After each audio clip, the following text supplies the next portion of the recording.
Kung saan tayo makakalaya sa lahat ng pagkakamali at sa lahat ng kasalanan na ating nagawa ng mga nakaraan. La Bibbia dice che chi confessa e dichiara i peccati Ang sabi ng Biblia, ang sino mang nagpapahayag ng kanyang kasalanan e li abbandona at ito'y kanyang iniwanan, otterrà egli misericordia. ay magkakaroon ng kapatawaran ng Diyos. Quindi se gli sbagli, gli errori del passato stanno legando, At kung ang ating nakaraan o pagkakamali ng nakaraan ay hanggang ngayon tayo ay nakatali pa rin, oggi ha l'opportunità di dislegarli, di tagliarli. ito po yung pagkakataon ngayong araw na ito na kung saan tayo ay lalaya.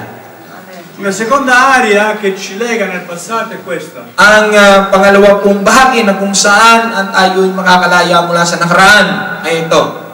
I sensi di colpa. Yun pong self-blame. Yung sisisi sa sarili. Sì, sì, sì. Sisi sa sarili. Sì, sì, sì, Sarini. Amen. Sì, sì, sì, Sarini. I sensi di colpa sono qualcosa diabolico.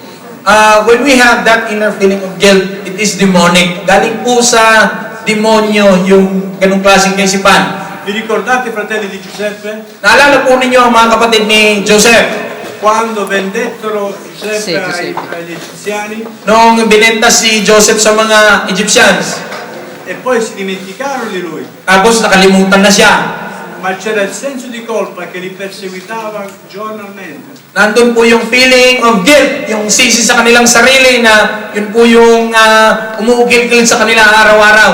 Fino a quando un giorno c'è stata la carestia e sono dovuto andare in Egitto a fare rifornimento di risorse umane, di materia. Hanggang sa isang araw, nagkaroon ng taggutom at sila'y pumunta sa Ehipto para kumuha ng supply ng mga makakain. Ma quando arrivarono in Egitto i fratelli non riconobbero Giuseppe, ma Giuseppe riconobbe i fratelli. Pero yung mga kapatid ni Joseph, hindi po nakilala si Joseph. Pero si Joseph, tandang-tanda po niya, kilalang-kilala niya kanyang mga kapatid. E Giuseppe espressamente li ha portati ai fratelli a ricordare il brutto gesto che avevano fatto in passato. At si Joseph po mismo ang gumawa ng paraan upang maalala ng kanyang mga kapatid ang pangit na ginawa ng kanyang mga kapatid laban sa kanya. E quando questo accadde loro si sentivano in colpa del brutto gesto che